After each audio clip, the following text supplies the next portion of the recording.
మీకు మరియు నా తోటి చదివే విద్యార్థులందరికీ నమస్కారం. నా పేరు చింతల ఆర్కన్, ఇంటర్మీడియట్ 3వ సంవత్సరం చదువుతున్నాను. గవర్నమెంట్ జూనియర్ కాలేజ్ చిట్యాల, మండలం చిట్యాల, జిల్లా జయశంకర్ భూపాలపల్లి. ఈరోజు మన జీవితానికి సంబంధించిన అత్యంత ముఖ్యమైన అంశంపై మాట్లాడబోతున్నాను. అదే కాలుష్యం. కాలుష్యాలు ఎన్ని రకాలు అంటే 3 రకాలు. మొదటిది నీటి కాలుష్యం, రెండోది గాలి కాలుష్యం, మూడోది భూమి కాలుష్యం. ముందుగా నేను నీటి కాలుష్యం గురించి మాట్లాడబోతున్నాను.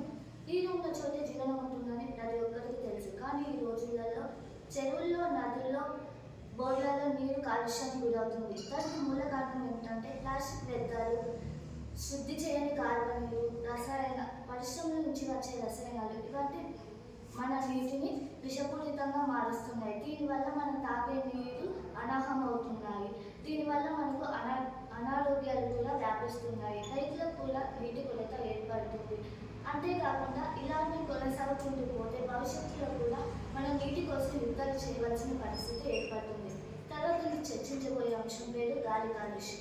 మనం ప్రతి క్షణం గాలి పీలుస్తాం. ఆ గాలి కాలుష్యం అయిపోతే మన ఆరోగ్యమే ప్రమాదంలో పడుతుంది. గాలి కాలుష్యం ఎలా ఏర్పడుతుందంటే వాహనాల పొగ, పరిశ్రమల నుంచి వచ్చే ఉధృతి, చెత్త దహనం లేదా అడవుల నరికివేత, ఇవన్నీ గాలి కాలుష్యానికి మూల కారణాలు. గాలి కాలుష్యం వల్ల వచ్చే వ్యాధులు, దమ్ము, శ్వాసకోశ సమస్యలు, గుండె సంబంధిత వ్యాధులు పెరుగుతాయి. అంతేకాకుండా వాతావరణంలో కూడా మార్పులు ఏర్పడతాయి.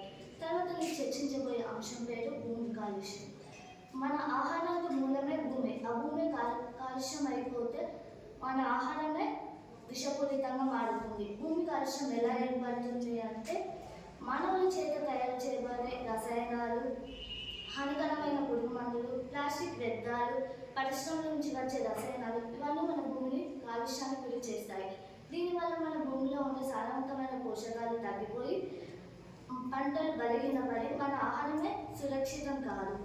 దీన్ని మనం అరికట్టాలంటే ఏం చేయాలంటే ప్లాస్టిక్ వినియోగాన్ని తగ్గించాలి, చెత్తను ఎక్కడ పడితే అక్కడ పారవేయకూడదు, ఎక్కువగా మొక్కలు నాటాలి, చెరువుల్లో, నదుల్లో వ్యర్థాలు వేయకూడదు, వాహనాల వినియోగం తగ్గించి నడక లేదా సైకిల్ వంటిని వాటిని ఉపయోగించాలి. నేడు నీటిని రక్షించే బాధ్యత మన అందరిపై ఉంది. కాబట్టి నేను చివరిగా చెప్తున్నది ఒకటే, మనకి ఒక్క భూమి ఉంది, దాన్ని మనం కాపాడుకోవాలి.